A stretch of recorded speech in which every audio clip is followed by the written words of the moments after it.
டீக்கடையில் வைத்து அதிமுக நிர்வாகி தலை துண்டித்து படுகொலை செய்யப்பட்ட சம்பவம் மதுரையில் பெரும் பரபரப்பை ஏற்படுத்தியுள்ளது. முன்னாள் காதலனுடனான கள்ளக்காதலை கண்டித்ததால் நடந்த கொடூரம் இது. மதுரை மாவட்டம் திருப்பரங்குன்றம் அடுத்த சாமநத்தம் கிராமத்தில் உள்ள ஒரு டீக்கடை அன்று கிரைம் ஸ்பாட்டாக மாறியிருந்தது.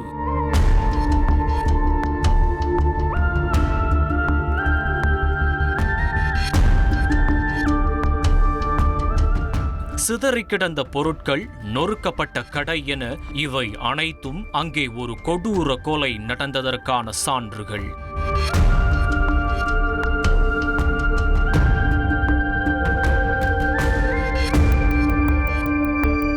இந்த கடையின் உரிமையாளர்தான் ஒரு மர்ம கும்பலால் தலை துண்டித்து கொடூரமாக வெட்டி கொலை செய்யப்பட்டுள்ளார்.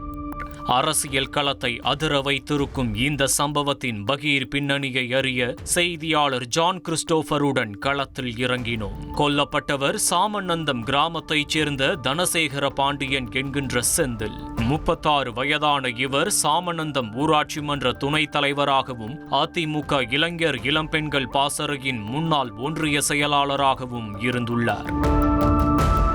இவரது மனைவி காவியா. இவர்களுக்கு 2 பிள்ளைகள் உள்ளனர். சாமநத்தம் பள்ளிக்கூடம் அருகே டீக்கடை ஒன்றை நடத்தி வந்திருக்கிறார்.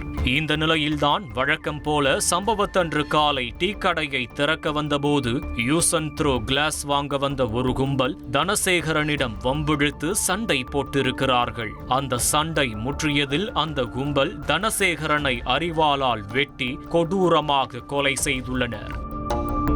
போதாத குறைக்கு தலையை தனியாக துண்டித்து வீசிவிட்டு தப்பி ஓடியிருக்கிறார்கள்.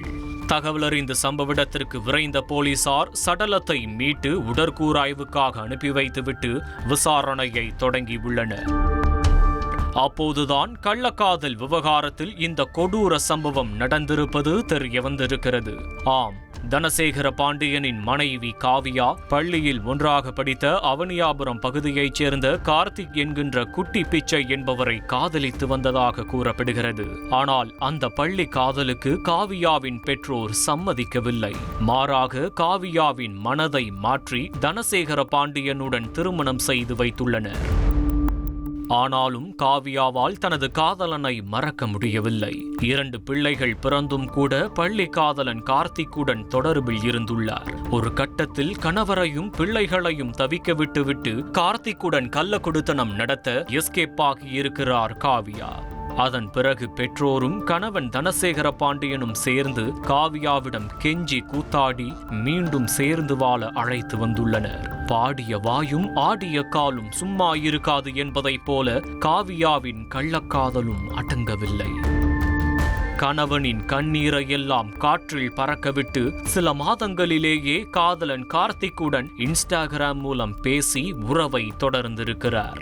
இதனை அறியாத தனசேகர பாண்டியன் திரும்பி வந்த மனைவி ஆசைப்பட்டு கேட்டபோதெல்லாம் புது செல்போன், பணம், நகை என வாங்கி கொடுத்து அழகு பார்த்துள்ளார். ஆனால் அவற்றையெல்லாம் கள்ளக்காதலனிடம் கொடுத்து உறவை வளர்த்திருக்கிறார் காவியா.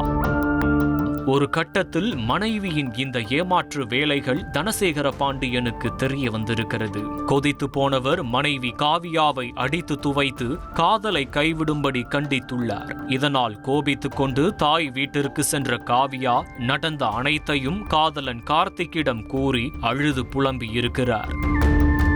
உன் கண்ணில் நீர் வழிந்தால் என் நெஞ்சில் உதிரம் கொட்டுதடி என்ற கதையாய் காதலியின் கண்ணீர் வார்த்தைகள் கார்த்திக்கிற்கு கொலை வெறியை தூண்டியிருக்கிறது. அதன்படி கார்த்திக் நண்பர்கள் 5 பேருடன் சேர்ந்து இரவோடு இரவாக சாமநத்தம் கிராமத்திற்கு வந்து மது அருந்திவிட்டு கொலை திட்டம் தீட்டியிருக்கிறார்கள். அவர்கள் எதிர்பார்த்தபடியே அதிகாலையில் கடையை திறக்க வந்த தனசேகர பாண்டியனிடம் மது அருந்த கிளாஸ் வாங்குவதைப் போல வம்பிழுத்து கொலை செய்தது விசாரணையில் தெரிய வந்திருக்கிறது. இதனையடுத்து கள்ளக்காதலன் கார்த்திக் உள்ளிட்ட 3 வரை போலீசார் கைது செய்தனர். தனசேகர பாண்டியனின் மனைவி காவியாவை காவல் நிலையத்தில் வைத்து விசாரித்து வருகின்றனர். தப்பியோடிய மேலும் 3 வரை 3 தனிப்படைகள் அமைத்து தேடி வருகின்றனர். ட்ரெண்டை ஃப்ரெண்ட் ஆக்கிக்கோங்க. தந்தி டிவியின் சப்ஸ்கிரைபர்ஸ் அண்ட் ஃபாலோவர்ஸ் குடும்பத்துல நீங்களும் இணையுங்க.